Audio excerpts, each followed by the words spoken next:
स्वागत है और हम वाचन कर रहे हैं मुर्दहिया का।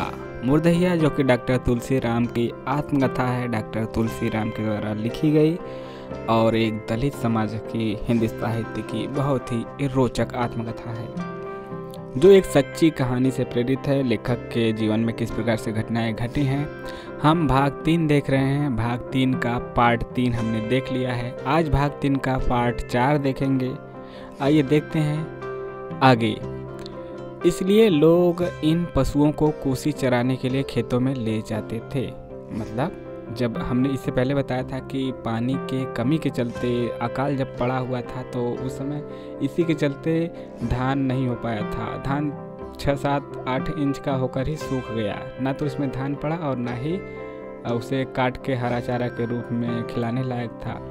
तो इसलिए लोग इन पशुओं को कुशी चराने के लिए खेतों में ले जाते थे। कुशी क्या है? यही जो धान सूख गए इन्हें ही कुशी कहा जाता था। मैं भी कुशी चराने जाया करता था। मैं यानी कि डॉक्टर तुलसी राम। वाचन स्वर है अवनीश का। कहानी है डॉक्टर तुलसी राम जी का। पानी की कमी के कारण धान के खेत जिन्हें कियारा कहा जाता था, कियारा या फिर कियारी, छोटे छोटे एक बड़ा खेत है। बड़ा खेत को छोटे छोटे मेड़ों में बांटकर छोटे छोटे कियारी बनाकर छोटे छोटे पार्ट कर देते हैं तो उसे कियारी कहा जाता है। कि जमीन फटकर चारों तरफ विभिन्न प्रकार की दरारों में बदल जाती थी। पानी की कमी के कारण धान के खेत जिन्हें कियारा कहा जाता था कि जमीन फटकर चारों तरफ विभिन्न प्रकार की दरारों में बदल जाती थी। कियारों की इन फटी दरारों से अनेक जगहों पर तरह तरह की प्राकृतिक कलाकृतियां बन जाती थी। सारे खेत रेखा गणित के नमूने लगते थे। रेखा गणित मतलब समझ रहे हैं, दरार फट गई है तो एक रेखा इधर, कोई टेढ़ा है, कोई मेढ़ा है, कोई त्रिभुज है, कोई चतुर्भुज है, कोई स्क्वायर है, कोई टेढ़ा मेढ़ा, कुछ भी रेखा बन जाता था, यानी रेखा गणित। कई दरारों में तो चिड़िया की चोंच, ऊंट की गर्दन समेत मुंह तथा हाथी के सूंड नजर आते थे। ना ही उस अकाल का यह अनोखा सौंदर्य था जिसमें मानव की भूखमरी और असीम पीड़ा का साम्राज्य था। धान की रोपनी यानी रोपाई करते हुए दलित मजदूर ने हमेशा एक लोकगीत की कुछ पंक्तियां दिन भर गाती रहती थी जो इस प्रकार थी।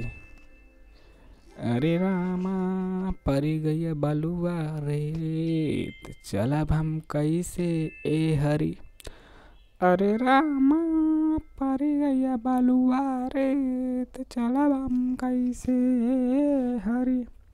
इसी तरह जब ये मजदूर ने पूर तथा धर्रा के दौरान मोट छीनते हुए कुएं से पानी निकालती तो दलित मजदूर एक लोकगीत गाते हैं।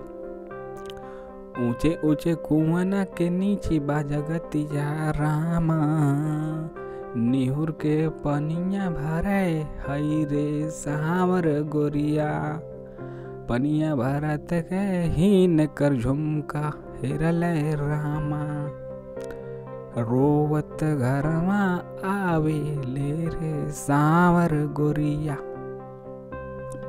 पनिया भरत के हीन कर टिकवा हेरल रामा, रोवत घरमा आवे ले रे सावर गोरिया। इस तर्ज पर औरत के सारे आभूषणों के कुएं में गुम हो जाने का वर्णन हो जाता था। इस प्रकार श्रम के अनेक सौंदर्य गीत भूखमरी के शिकार दलितों के जीवन के अभिन्न अंग थे जो किसी कालिदास या जयदेव के बस की बात नहीं थी। ऐसे ही दलित महिलाएं मेले ठेले या राह चलते जब अपने किसी नज़दीकी महिला से मिलती, तत्काल वहीं खड़ी होकर परस्पर गले मिलकर देर तक गायन शैली में रोते हुए अपने दुख दर्द को आपस में बांट लेती थी। बेहता युवतियां यानी जिसका शादी हो चुका है, भाइयों के मिलने पर उनके घुटने पकड़कर इस शैली में अपना दुखड़ा सुना देती थी। भारत के इस दुखियारे समाज की यह अनोखी कला है। जहाँ तक श्रम गीतों का सवाल है, कियारों में दरारें फटने से पूर्व रोपनी के समय भी गाए गए थे। विरोधाभास सिर्फ यह था कि फसलों के सूख जाने के कारण उन जमींदारों से कहीं ज़्यादा दुख इन दलितों को होता था, क्योंकि उनके बनी के कीड़े मिलने अब दुर्लभ हो गए थे। गांव के इर्द गिर्द के अनेक जल स्रोतों के सूखने के साथ ही मुर्दहिया के जंगलों में रहने वाले विभिन्न प्रकार के पक्षियों के संगीतमय कलरव अब कर्कशता में बदल गए थे। जब खाने को ही नहीं है तो फिर संगीत जो संगीत कहाँ से अच्छा लगेगा, संगीत या फिर जो पशु पक्षी की आवाज़ है वह सब। विशेष रूप से कौओं का कोलाहल बहुत कर्कश लगता था। काँव काँव काँव काँव काँव काँव काँव सब करते हैं ज़्यादा।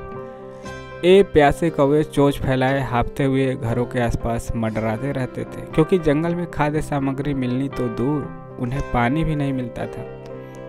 मेरी दादी समेत अनेक बूढ़ी महिलाएं मिट्टी के बर्तन में पानी भरकर घर के बाहर रख देती थी, जहां अनेक पक्षी चें चें चें ची ची ची ची ची ची करते हुए आ जाते थे। छोटी छोटी अनेक चिड़ियां पेड़ों से गिरकर मर जाती थी। दलित बच्चे उन्हें भूनकर खा जाते थे। एक बार हमारे घर के पास एक नीम के पेड़ से गिरकर एक भूखा प्यासा कौवा मर गया। अचानक ही कुछ घंटों में वहां न जाने कहां से हजारों कौवे इकट्ठा होकर काँव काँव काँव काँव काँव काँव काँव काँव करने लगे। 2 दिन तक ये कौवे उसी पेड़ पर मंडराते रहे तथा दिन भर चिल्लाते रहे थे। कौवों का यह अनोखा शौक किसी अन्य जीव में नहीं मिलता।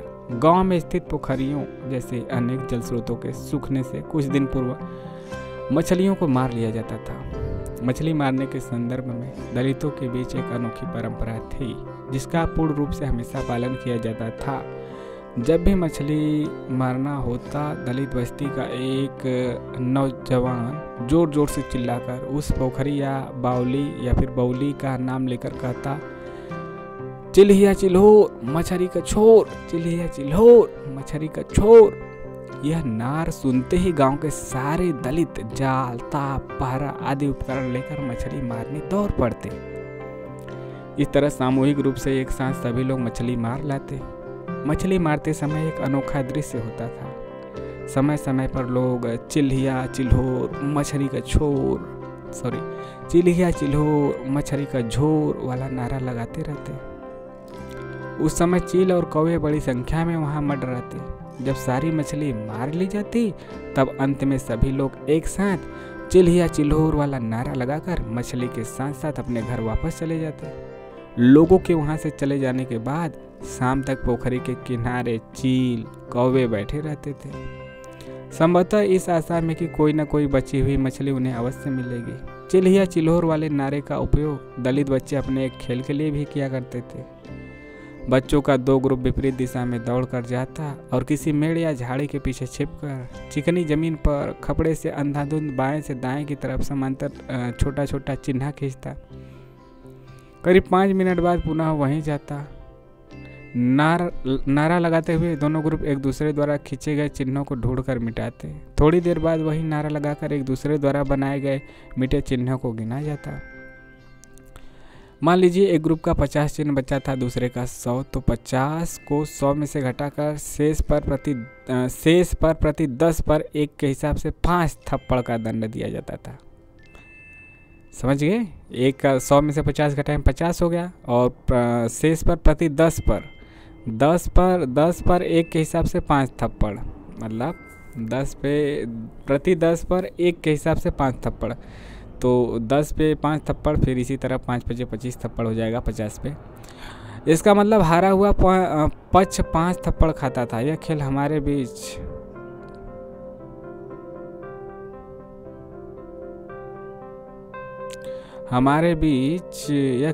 बीच अत्यंत लोकप्रिय था। उस अकाल की भूखमरी के दौरान भी हमें चिल्हिया चिल्होर का खेल बहुत अच्छा लगता था। देखिए लेखक किस मजबूरी से गुजरा है। अकाल के बावजूद इन दोनों बड़े कड़ाके का जाड़ा पड़ा।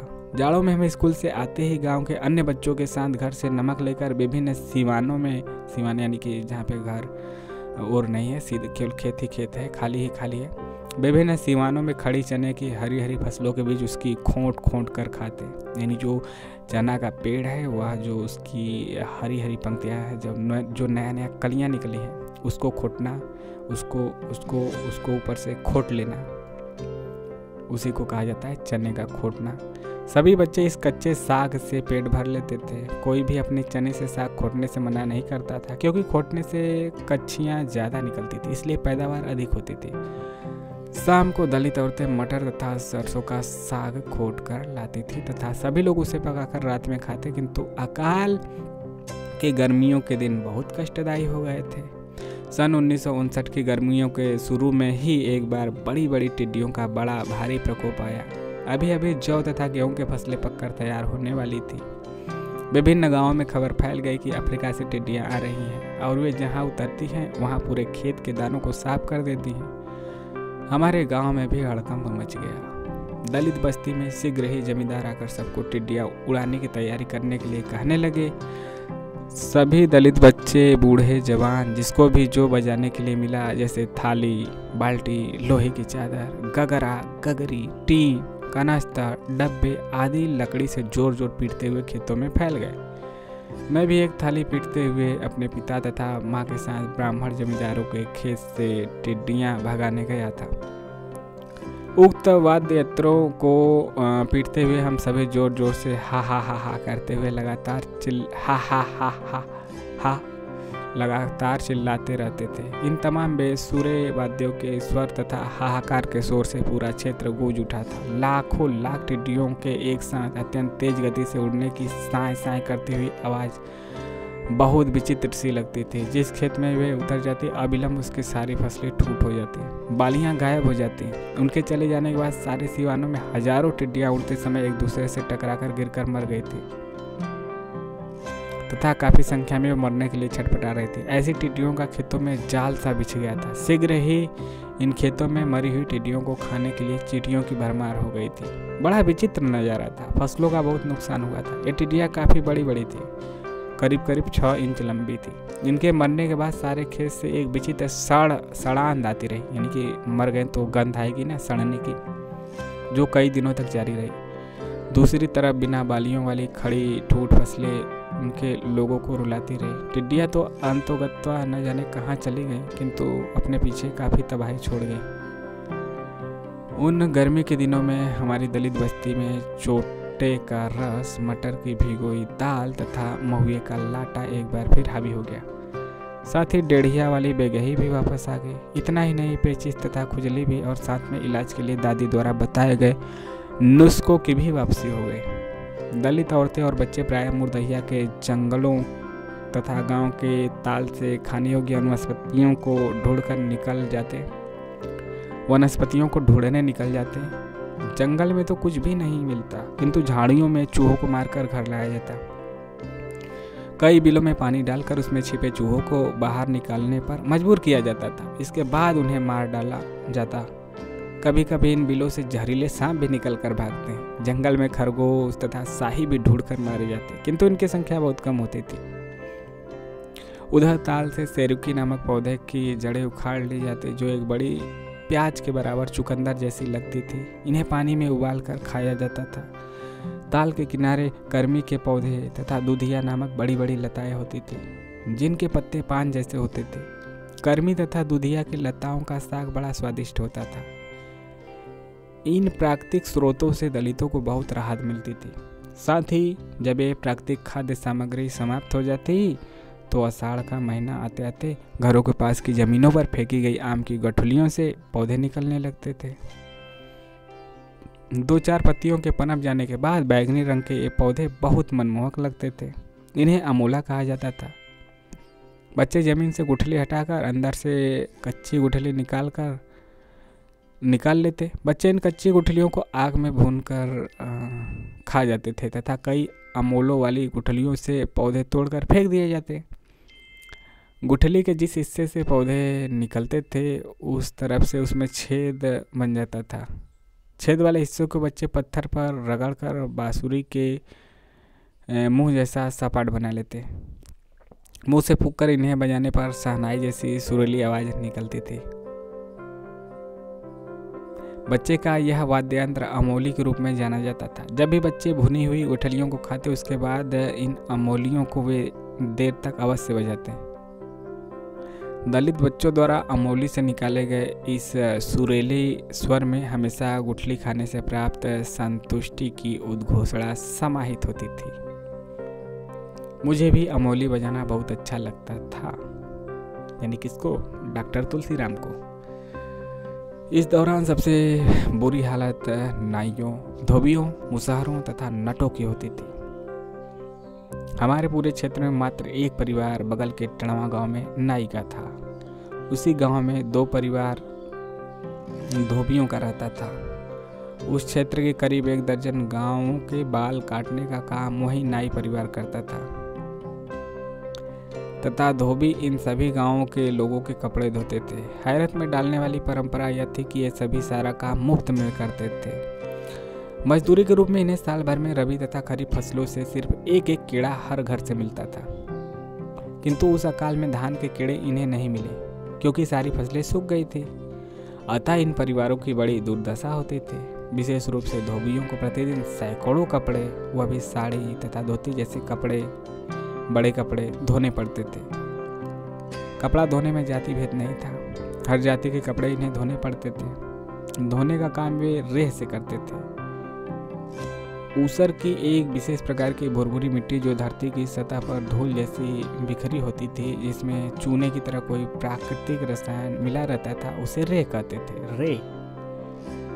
रेह से कपड़े साफ हो जाते थे। हमारे गांव तथा टड़ावा गांव के बीच स्थित भरथैया की झील थी, जिससे हमारे स्कूल वाला नाला निकलता था। वहीं पाटा पर पीट पीट कर कपड़े धोए जाते थे। 1-2.5 फीट लंबे तथा 1.5 फीट चौड़े पत्थर को भरथैया के किनारे थोड़ी सी ऊंचाई पर रखकर धोबी पानी में खड़े होकर उस पत्थर पर पीट पीट कर कपड़े धोते। इस पत्थर को धोबियों का पाटा कहा जाता था। वे हमेशा पाटे पर कपड़े को पीटते हुए एक विशेष नारे को विचित्र स्वर शैली में दिन भर गाते रहते थे। यह काम करते हुए धोबी पुरुष तथा महिला दोनों ही एक नारे का संगायन करते रहते।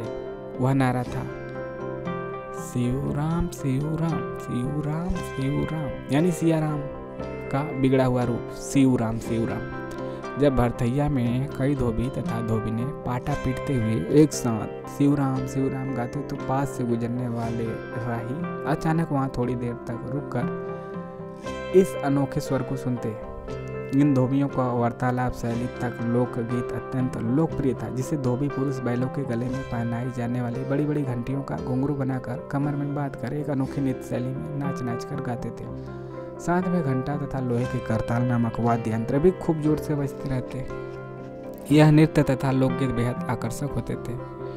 आम भाषा में धोबियुआ नाच कहीं जाने वाली यह दुनिया का एकमात्र ऐसी नृत्य शैली है जिसमें घटियों वाला घुंघरू पैर के बदले कमर में बांधा जाता है। इस नाच के साथ वार्तालाप के रूप में गाए जाने वाले लोकगीत का संदर्भ यह है कि गांव में एक कहावत के अनुसार धोबी की बिटिया के नैहरे सुख न ससुरे सुख, अर्थात धोबी की बेटी को मायके तथा ससुराल दोनों जगह कपड़े धोने पड़ते हैं। अतः न ब्याहता धोबिन का अपने पति से झगड़ा होता और सवाल जवाब के रूप में यह लोकगीत शुरू हो जाता, जिसकी कुछ पंक्तियां धोबिन का अपने पति से झगड़ा होता है और वह मायके चले जाने की धमकी देते हैं, जिसके बाद दोनों के बीच सवाल जवाब के रूप में यह लोकगीत शुरू हो जाता है, जिसकी कुछ पंक्तियां इस प्रकार है। जो तय धोबिनी जैबी अपने नैहरवा कि हम धोबिया आईबे अपनी ससुररिया, कि हम धोबिया जो तय धोबिया आईबे अपने ससुररिया, कि हम धोबिनी सुतबे अम्मा जी की गोदिया, कि हम धोबिनी जो तय धोबिनी सुतबी अम्मा जी की गोदिया, कि हम धोबिया सुतबे तोहरी गुड़वरिया, कि हम धोबिया जो तय धोबिया सुतबे हमारी गुड़वरिया, कि हम धोबिनी मरबू लतवा का मरिया, कि हम धोबिनी आदि आदि। इस प्रकार से गाना था।